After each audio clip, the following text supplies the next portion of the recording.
Climate change is an issue to address immediately as its catastrophic consequences are quickly becoming reality. However, regardless of this information, President Trump has damaged many efforts to fight the climate change crisis. In March, he signed an executive order that worked to undo the climate change efforts from the Obama administration. Even devastating, he went on to remove the United States from the 2015 Paris Accords, in which 180 governments to this day participated and worked together in order to cut carbon emissions.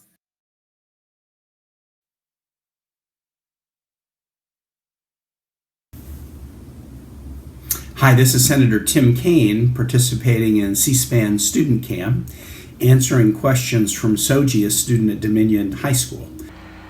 Yes, hello, Senator Kaine. It is truly an honor to be able to speak and meet you today. First off, I want to start off by saying thank you so much for being able to allocate a portion of your time to conduct this interview with me. I really do appreciate it. It means a lot to me. So I don't want to take a lot of your time, and I'm going to get started with the first question. And my first question is, what are the major laws and regulations you believe are important to get passed in order to fight climate change? The first thing we need to do under the new incoming Biden-Harris administration is rejoin the Paris Climate Accord, which the president can do on his own. And we need to explore so many areas where the Trump administration has rolled back environmental protections to try to restore some of those that will help us fight climate change. The Trump administration rolled back something called the Clean Power Plan, which was an effort of the previous administration to dramatically improve the cleanliness of how America produces power. The Trump administration has fought to roll back CAFE standards, which improve vehicle cleanliness and mileage efficiency, which also really helps deal with climate change. So those are some areas right off the top that I think we should explore from the very first days of the administration, and some can be done by administrative action. Thank you so much for that great response. My next question is, could you please share a plan that you strongly believe the federal government should implement as an efficient way to curb climate change? I'm a co-sponsor of a number of pieces of legislation that are sort of forward-looking.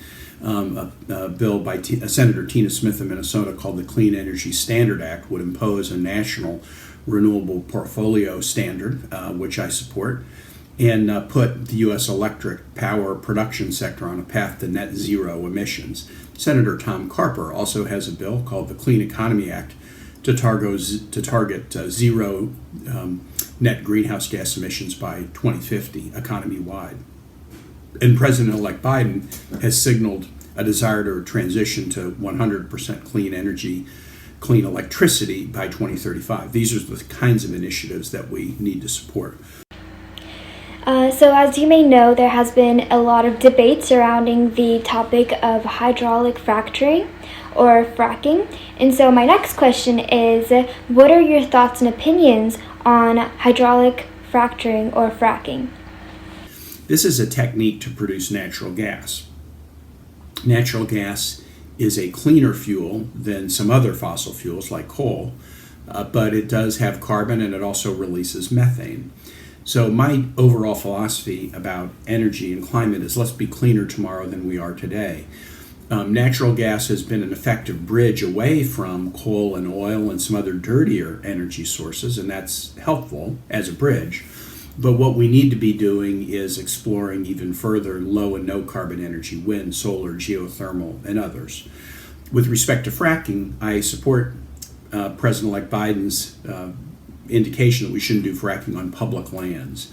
But private landowners who want to use their land for fracking of natural gas, so long as it's done safely in accord with regulations, I support. Currently in the news, there has been a lot of discussion about shrinking the EPA's budget as well as other environmental programs. And so through your perspective, do you believe that more regulation of the EPA and slashing of their budget is right? No, slashing their budget is wrong.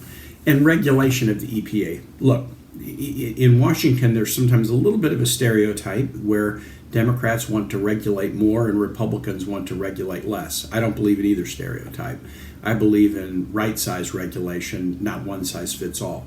There's some areas where, in environmental and other standards, where we might regulate too much, and if that's the case, we should reduce. There's some areas where the right thing to do is leave regulations in place and not change them, because people become accustomed to them, and if you make too many changes, you kind of throw them off and you can hurt the economy or hurt other values. And then there's some areas where we definitely need to regulate more.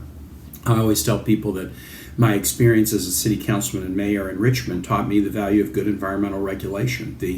The Clean Water Act that was passed during the Nixon administration with regulations to follow helped Richmond reclaim the James River, which had been polluted with Keepone and was essentially unusable, but is now a great source of recreation, fishing, bird watching, canoeing, kayaking, swimming.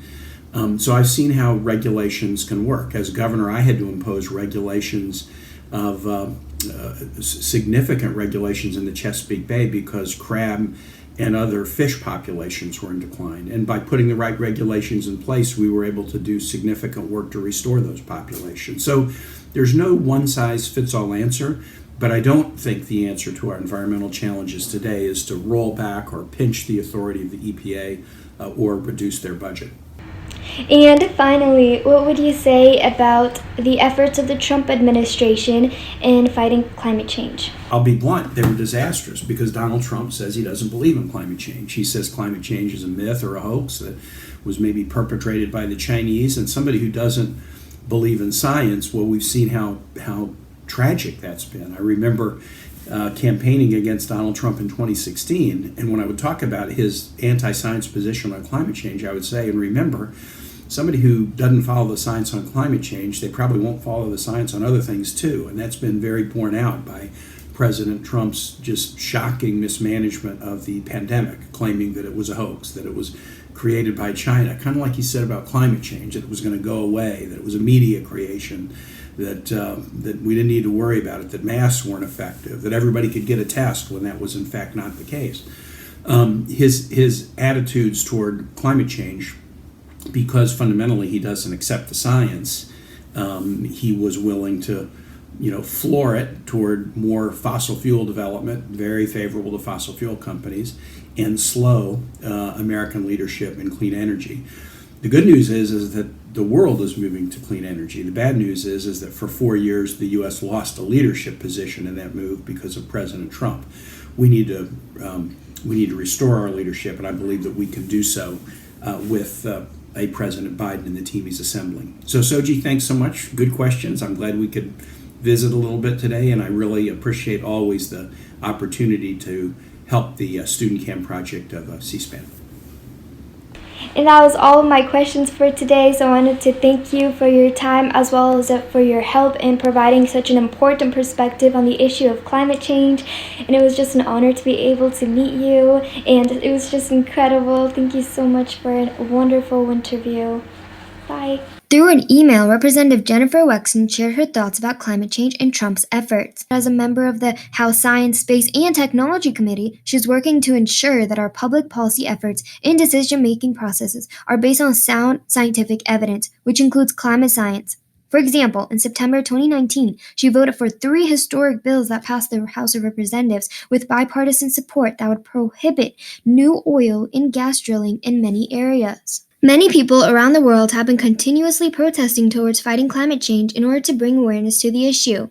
For example, Sierra Club, an environmental advocacy club, helped to organize the People's March, which took place in the nation's capital and many other cities worldwide, with tens of thousands of people coming together.